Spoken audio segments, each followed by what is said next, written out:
Hello my dear lovely students, how are you doing? Hope you all are doing really well. और अब ज़ोरों शोरों से तैयारी हो रही है क्यूएट की। तो सीयूईटी की तैयारी में हम आपके साथ हैं। यहाँ पर आपको बहुत अच्छे से तैयार कराने आए हैं। तो थोड़ा सा जो डिलीटेड पोर्शंस हैं जो सीयूईटी में हमें तैयार करने पड़ेंगे, उनको बहुत ध्यान से देख लेते हैं, क्योंकि ज़रूरी है। क्यों? और चिंता मत करना, हम तैयारी ऐसी करवाएंगे ना कि यूँ निकलेगा यूँ, और आपके अच्छे अच्छे कॉलेजेस में एडमिशन यूँ ही हो जाने हैं। तो थोड़ा सा टॉपिक देख लेते हैं, फिर इस टॉपिक से रिलेटेड जो भी इंपॉर्टेंट क्वेश्चंस होंगे वो भी हम देखेंगे आगे, राइट? तो थोड़ा सा फिलहाल हम टॉपिक देख लेते हैं, और टॉपिक है रिप्रोडक्शन इन ऑर्गेनिजम्स। तो इसमें ऐसे कौन कौन से टॉपिक्स हैं जो बहुत इंपॉर्टेंट हो जाते हैं आपकी सीयूईटी के लिए, वो देख लेते हैं, और फिर आप बिल्कुल तैयार हो जाओगे। So children, the chapter is reproduction in organisms, और इसमें हम थोड़े से टॉपिक्स कवर अप कर लेते हैं ताकि आप तैयार हो जाओ। तो टॉपिक में सबसे पहले इसका जो बेसिक है वो हम थोड़ा समझ लेते हैं। So the basic talks about, देखो ये वाला जो है ये यूनिट 1 रिप्रोडक्शन के अंदर पहला चैप्टर है, रिप्रोडक्शन इन ऑर्गेनिजम्स, जो कि आपकी बोर्ड्स के लिए तो डिलीट हो चुके थे, बट यहाँ पर पढ़ना पड़ेगा। फाइन। तो इसमें आपको क्या है, ये चैप्टर अब जैसे कि वहाँ डिलीट हो गया था, बेसिक्स हमने करा ही नहीं है, और सडनली इस चैप्टर से अगर क्वेश्चंस आ गए तो हम क्या करने वाले हैं, तो ऐसे तरीके से हमारी प्रॉब्लम्स आएंगी। तो इसीलिए इस चैप्टर में आपको करना क्या है मैं वो बता दूं। इस चैप्टर में थोड़ा सा जनरलाइज्ड रिप्रोडक्शन के बारे में बताया गया है बच्चों। मतलब इन जनरल रिप्रोडक्शन क्या है, कितने टाइप्स के हैं, और इन जनरल सब में कैसे होता है। जैसे प्लांट्स है तो उनमें कैसे हो गया, एनिमल्स है तो उनमें कैसे हो गया, सिंगल सेल्ड ऑर्गेनिजम्स हैं तो उनमें किस तरीके से रिप्रोडक्शन होता है। तो ये है इस चैप्टर में, मतलब रिप्रोडक्शन का बिल्कुल इंट्रोडक्शन दिया हुआ है। तो चैप्टर कोई बहुत हार्ड वार्ड कुछ है नहीं, बहुत जनरल सिंपल चैप्टर है। बेसिक्स आपकी बहुत पहले 8th स्टैंडर्ड में भी पढ़ चुके हो, 10th में भी पढ़ चुके हो, तो बेसिक्स ऑलरेडी है। उसी को थोड़ा सा एनहेंस्ड लेवल पे लेके गए हैं हल्का सा, वो हम आपको बताते हैं। जैसे कि आप इस यहाँ पर देख रहे हो कि रिप्रोडक्शन क्या है, it's a process in which an organism produces young ones of own kind, यानी सिमिलर टू इटसेल्फ। ये इसका डेफिनेशन है ना। तो this is the definition of reproduction. तो ऑर्गेनिजम्स अपना खुद का ओन काइंड प्रोड्यूस करते हैं। जैसे एक डॉग है तो डॉग ही प्रोड्यूस करेगा, कैट है तो कैट ही प्रोड्यूस करेगा। तो ये एक बेसिक डेफिनेशन है जिसपे जो कोई आपका कोई रॉकेट साइंस नहीं है कि याद करना इसमें ये है वो है, ऐसा कुछ नहीं, बहुत सिंपल डेफिनेशन है। Then comes life span. Life span क्या है? Period from birth to natural death. जब किसी ऑर्गेनिज्म का बर्थ टिल नेचुरल डेथ होता है तो वो लाइफ स्पैन कहलाता है।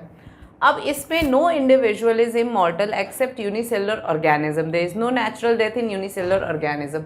इसमें क्योंकि बच्चों क्या होता है कि जैसे अमीबा है, अब जैसे ये अमीबा है, अब ये डिवाइड होके 2 डॉटर सेल्स बनाते हैं, है ना।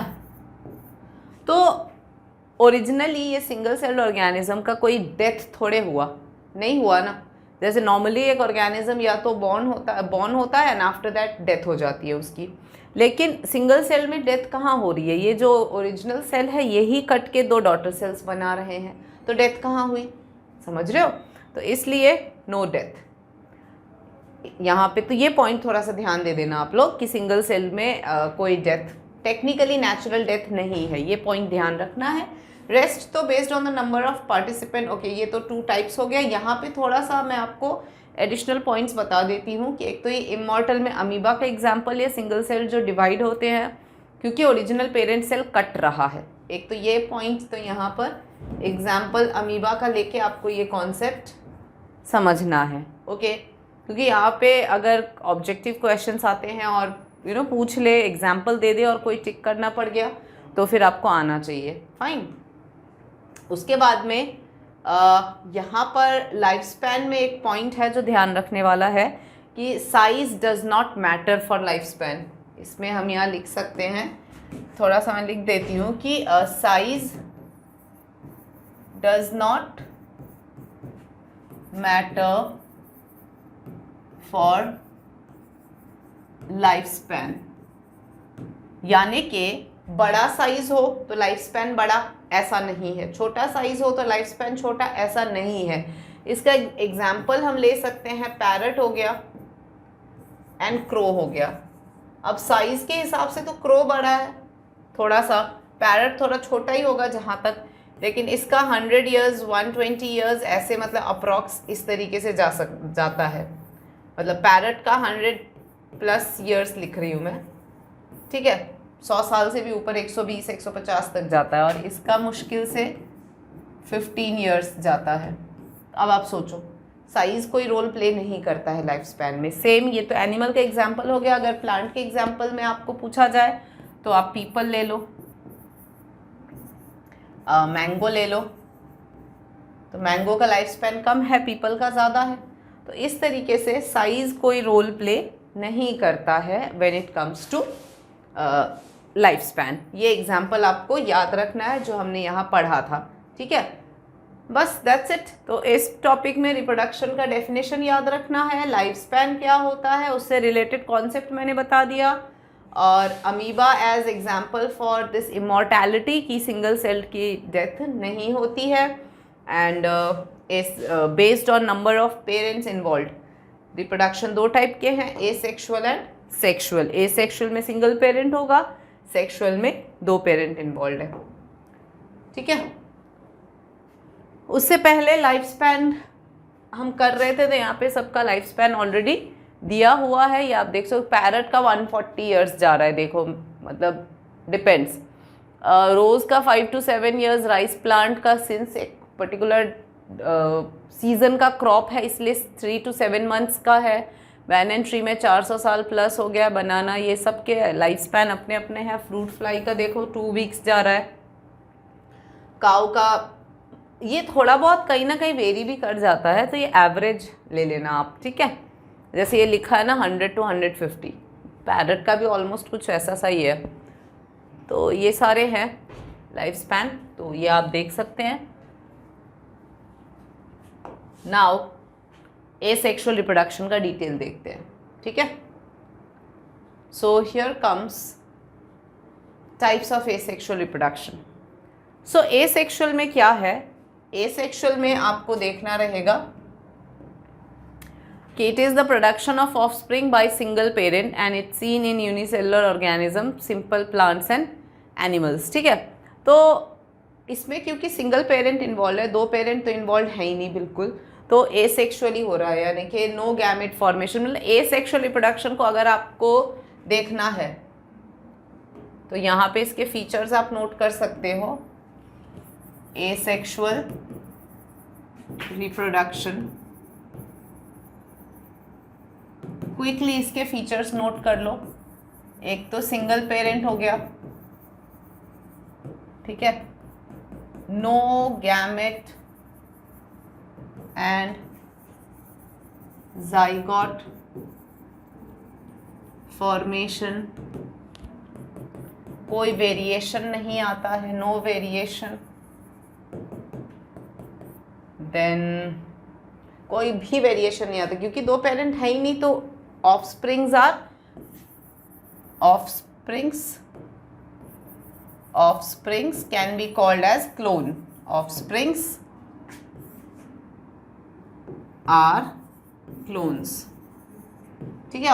मैं डायरेक्ट लिख रही हूँ। क्लोन्स क्या है, morphologically and genetically similar to their parent. Offspring मतलब मॉर्फोलॉजी यानी एक्सटर्नल फीचर्स, जेनेटिकली यानी द जेनेटिक कॉम्बिनेशन, हर तरीका ले लो बिल्कुल सिमिलर टू देयर पेरेंट होते हैं, तो इसीलिए ऑफस्प्रिंग्स जो हैं वो क्लोन्स कहलाते हैं। फाइन बच्चों, और फास्ट भी होता है थोड़ा, मतलब जल्दी जल्दी हो जाता है। मतलब आप सोचो ई कोलाई बैक्टीरिया डिवाइड करता है 20 मिनट के अंदर, 1 घंटे में तो 4 पुश्तें आ जाती हैं उसकी, सोचो आप।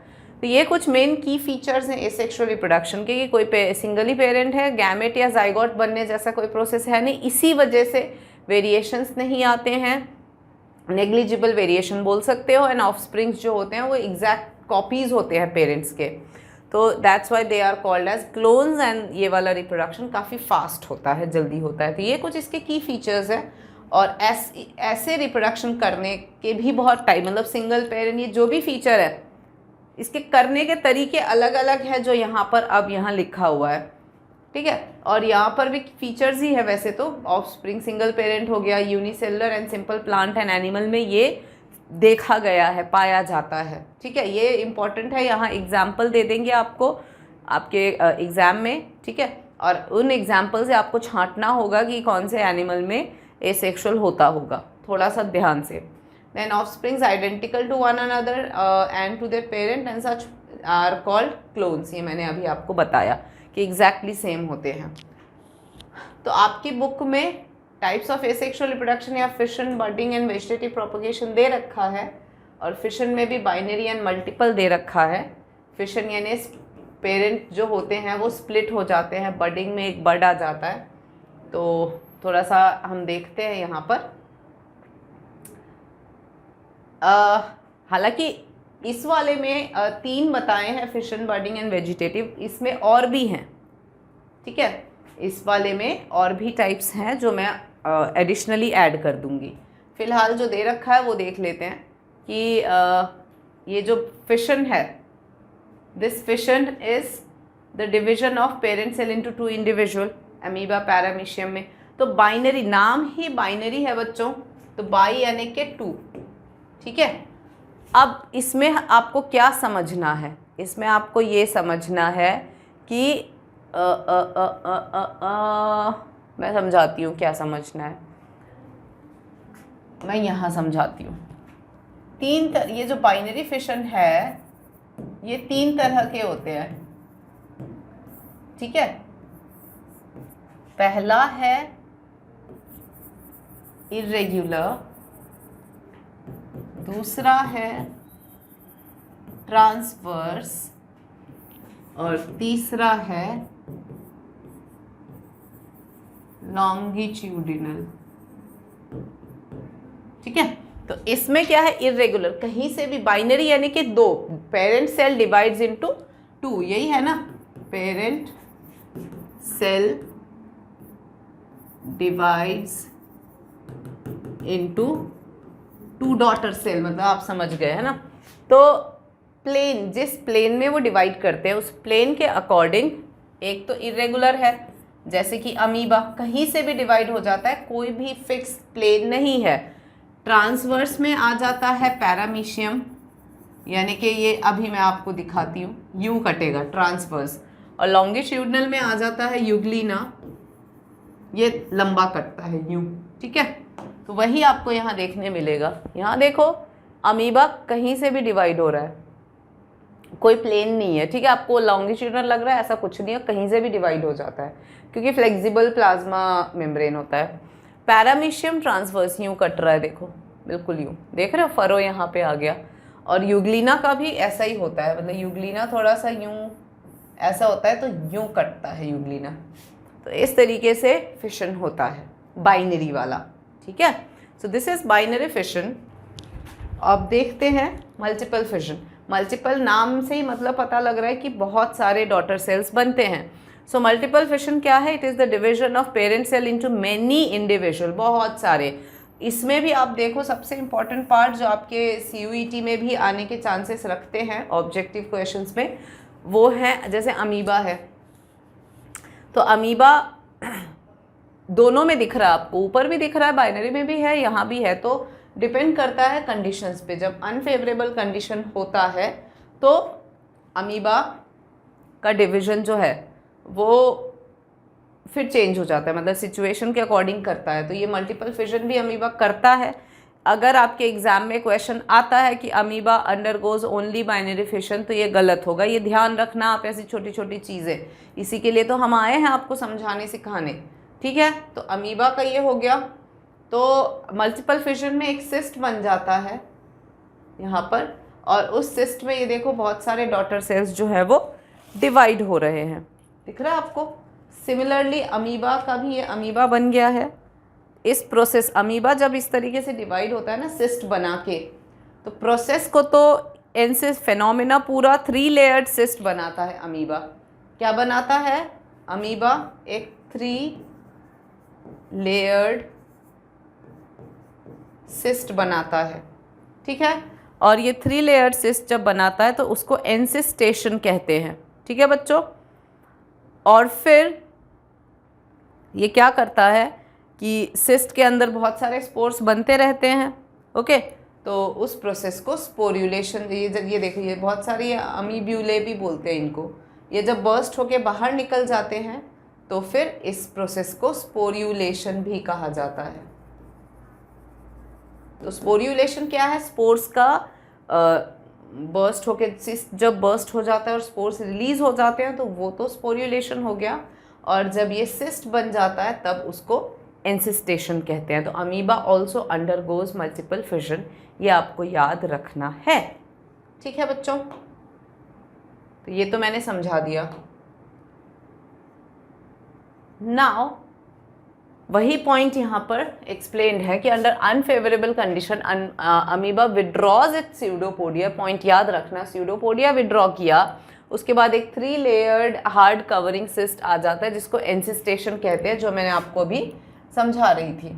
ठीक है, सो दिस इज एंसिस्टेशन। ये पॉइंट एक तो नोट करना है, एंसिस्टेशन और स्पोर्यूलेशन का डिफरेंस याद करना, कुछ भी मत लिख के आ जाना। Then under unfavourable condition encysted amoeba undergoes multiple fission. तो ये वाला पॉइंट याद रखना कि अंडर दिस फेवरेबल कंडीशन, ठीक है, एंसिस्टेड अमीबा अंडरगोज, यहाँ फेवरेबल कंडीशन मत करना, अनफेवरेबल रखना, बिकॉज अनफेवरेबल है। ठीक है, सो अनफेवरेबल कंडीशन में मल्टीपल फिजन करता है, उसके अंदर वो जो ये पॉइंट ध्यान रखना, स्यूडोपोडियोस्पोर्स, दिस इज अन स्यूडोपोडियोस्पोर्स जो है वो बनते हैं, वो जो छोटे छोटे स्पोर्स नहीं ये बन रहे हैं, इनको हम स्यूडोपोडियोस्पोर्स करते हैं। ठीक है, तो ये पॉइंट याद रखना, the cyst wall bursts out and spores are liberated to grow up into many amoebae, this is sporulation, जो मैंने आपको भी समझाया। ठीक है, so this is under unfavourable only, इसको आप नहीं मानना है। फाइन, तो दिस ये पॉइंट ध्यान रख लेना, एंसिस्टेशन, स्पोर्यूलेशन, और ये स्पोर्स को स्यूडोपोडियोस्पोर्स कहते हैं या अमीब्यूले भी कहते हैं। तो ये हो गया। ठीक है, अब आते हैं बडिंग पे। बडिंग में आप देखो 2 तरह का बडिंग हो रहा है। ठीक है, this one is external budding, और ये वाला जो है, ये दोनों, ये भी एक्सटर्नल है क्योंकि बाहर निकल रहा है, बट ये वाला जो बडिंग है ना, जेम्यूलेशन, दिस इज इंटरनल बड्स। ये इंटरनल बड्स हो गए, अंदर की तरफ बनते हैं, तो ये स्पॉन्जेस में पाए जाते हैं। ठीक है, इंटरनल बडिंग। इसमें देखो ये न्यूक्लियस हुआ, ये कैसे धीरे धीरे डिवाइड होके बड में चला गया, तो ये बड अपीयर होते हैं, और जब बड दे ग्रो टिल मैच्योरिटी, जब ये मैच्योर होके तैयार हो जाते हैं सेपरेट होने के लिए, then they detach from the parent body and grow into a new individual. Similarly here, यहाँ पर भी ये एक्सटर्नल बड अपीयर होता है, ग्रो करता है मेन पेरेंटल बॉडी पे तब तक जब तक कि ये खुद सस्टेन करने लायक ना हो जाए। Once it gets matured then it gets detached from the parental body, ऐसा। उसके बाद में ये तो था एक्सटर्नल बडिंग, इसमें ईस्ट और हाइड्रा का एग्जाम्पल है। ठीक है, तो external budding, hydra and yeast, ये आ जाएगा एक्सटर्नल बडिंग, और स्पॉन्ज आपका आ जाएगा इंटरनल बडिंग। इसमें ये जेम्यूल्स बोलते हैं, वो जो ये जो मटके के अंदर ये इतने सारे बन रहे हैं ना, ये एक्चुअली इंटरनल बड्स हैं। फिर ये जो पोर है इससे निकल जाता है, and then they grow into a new sponge. और ये स्पिक्यूल्स हैं इसके, आर्कियोसाइट्स बोलते हैं इन सेल्स को, तो इस तरीके से अंदर डेवलप करते हैं। ओके बच्चों, तो दिस इज बडिंग। तो देख रहे हो आप कि इन सब में सिंगल पेरेंट ही हैं, और कोई गैमेट फॉर्मेशन नहीं, कोई जाइगोट फॉर्मेशन नहीं हो रहा है, ऑफस्प्रिंग एग्जैक्ट क्लोन्स हैं, तरीके बस अलग अलग हैं। तो जो इनका तरीका वैसे वैसे इनका नाम दे दिया गया है, बाकी ये सारे एसेक्सुअल में ही फॉल करते हैं। ठीक है, नेक्स्ट। सो यहाँ पर हाइड्रा में देखो fragmentation fragmentation is also one type of asexual reproduction. ठीक है, तो ये वाला जो पार्ट है दिस इज फ्रैगमेंटेशन, जहाँ पर हाइड्रा भी जैसे कट गया, तो ये नहीं कि कटने के बाद वो मर गया, कटा हुआ हाइड्रा देख रहे हो अपना लॉस्ट पार्ट ग्रो कर जाता है। जैसे इसमें नीचे का पार्ट है तो इसने ऊपर का पार्ट ग्रो कर लिया, उसमें ऊपर का टेंटिकल्स है तो इसने नीचे का बॉडी ग्रो कर लिया। तो दिस इज फ्रैगमेंटेशन। लेकिन fragmentation is also type of asexual reproduction. क्यों? क्योंकि रिप्रोडक्शन का मतलब क्या है कि when the individual gives rises to a new individual. तो यहाँ पे न्यू इंडिविजुअल आ रहे हैं ना, ठीक है। प्लानेरिया में भी वही है, देख रहे हो आप, प्लानेरिया के 3 टुकड़े कर दिए, हर टुकड़े में इसके पार्ट्स जनरेट हो रहे हैं। So fragmentation can also give rise to a new individual. तो लिखा है कि in this body breaks into pieces and fragments and then they grow into new adult and capable of producing the offspring। तो फिर वो हम कहते हैं रिप्रोडक्शन। तो इसमें हाइड्रा, प्लानेरिया, स्पाइरोगायरा, ये सब ऑर्गेनिजम्स इसी में फॉल करते हैं। सो दिस इज वेजिटेटिव प्रोपगेशन। इसके अलावा यहाँ पे मैं और आपको ऐड करना चाहूँगी कुछ पॉइंट्स। स्पोर फॉर्मेशन, ये भी एक एसेक्सुअल रिप्रोडक्शन का टाइप है, ठीक है। स्पोर फॉर्मेशन में सबसे पहला मैं लेती हूँ टाइप्स ऑफ स्पोर्स आ जाएगा, जैसे कि जूस्पोर्स। जूस्पोर्स आपको मिल जाएगा क्लेमाइडोमोनास, ठीक है। जो एल्गी होते हैं क्लेमाइडोमोनास, उनमें आपको जूस्पोर्स मिल जाएंगे। जैसे कि इस तरीके का इसका बॉडी होता है, इसके अंदर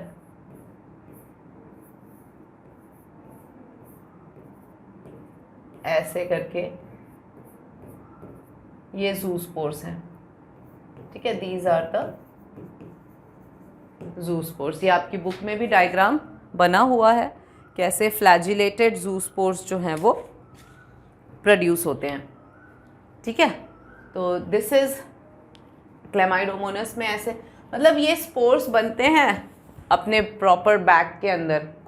जैसे ये जूस्पोरेंजिया हो गया, तो जूस्पोर्स इन जूस्पोरेंजिया, वो जो सैक है उसमें बन गया और रिलीज होके नए इंडिविजुअल्स बना देता है। Similarly there is one more spore called conidia. ये पाया जाता है पेनिसिलियम के अंदर। एग्जाम्पल मस्ट है क्योंकि एग्जाम्पल में आप कंफ्यूज होगे, तो ध्यान रखना। तो पेनिसिलियम में ये कुछ ऐसा सा स्ट्रक्चर होता है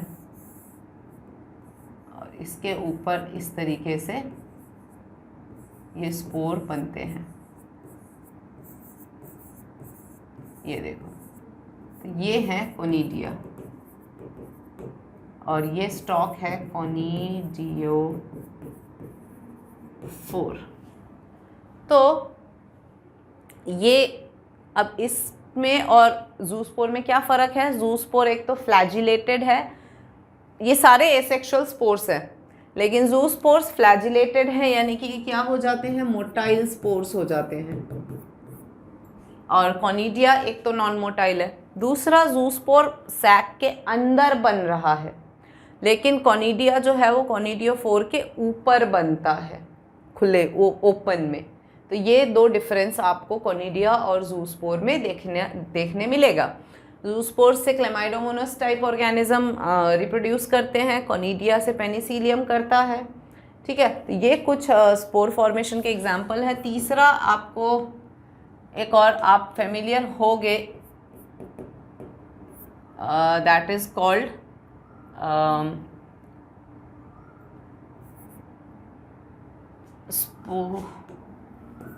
स्पोरेंजियोस्पोर्स, ठीक है। ये स्पोरेंजियोस्पोर्स जो आपको देखने मिलेगा राइजोपस में, यानी कि ब्रेड माउल्ड, ठीक है, जिसमें कुछ ऐसा सा हाइफे पे ऐसे करके खूब, और इसके अंदर खूब सारे स्पोर्स होंगे। तो ये स्पोरेंजियोस्पोर्स है जो स्पोरेंजिया के अंदर बनते हैं। तो दिस वन इज स्पोरेंजिया और इसके अंदर ये स्पोरेंजियोस्पोर्स हैं। तो इस तरीके से कुछ स्पोर्स बना के भी एसेक्सुअली रिप्रोड्यूस करते हैं, ये आपको ध्यान से देखना पड़ेगा, ठीक है। सो वी कवर्ड एसेक्सुअल में फिशन, बडिंग, स्पोर फॉर्मेशन, अलग अलग टाइप के स्पोर्स देख लिए हमने अलग अलग ऑर्गेनिजम्स में। बाकी स्पोर्स हैं क्या, एक सैक के अंदर या एक स्टॉक के ऊपर छोटे छोटे छोटे स्पोर्स बनते हैं जो बर्स्ट होके नए ऑर्गेनिज्म को गिव राइज करते हैं इंडिविजुअली। तो स्पोर फॉर्मेशन देख लिया हमने, और क्या देखा, फ्रैगमेंटेशन। तो ये तो कुछ एसेक्सुअल रिप्रोडक्शन थे। अब एनिमल्स, मतलब एनिमल ग्रुप में आ जाते हैं ये सारे, ठीक है। अब थोड़ा सा प्लांट ग्रुप में एसेक्सुअल रिप्रोडक्शन देख लेते हैं, दैट इज़ वेजिटेटिव प्रोपगेशन। तो वेजिटेटिव प्रोपगेशन के लिए मिलती हूँ मैं आपसे अगले वीडियो में, क्योंकि बहुत अच्छे से डिटेल में समझाना रहेगा। तो I will see you in the next video. तब तक के लिए you all study the examples very properly, और मैं आपसे मिलती हूँ फटाफट, and prepare for QET properly. Thank you children.